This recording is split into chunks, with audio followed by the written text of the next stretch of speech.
ายดีวันนี้พบกับมิมีมาแต่งหน้า Get the Look ของ Revlon ซึ่งเป็นผลิตภัณฑ์ใหม่ Eye Chic Lip Palette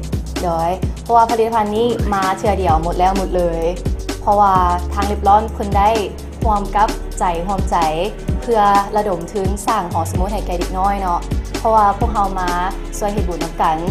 ซึ่งเป็นการหักรายได้ของสินค้านี้ไปให้ทั้งห้องสมุดทางเด็กน้อยที่ห่างไกลซอกลีกโดยมาช่วยอุดหนุนซื้อซอยมีในเด้อและก็ฝากติดตามนำบ๊ายบาย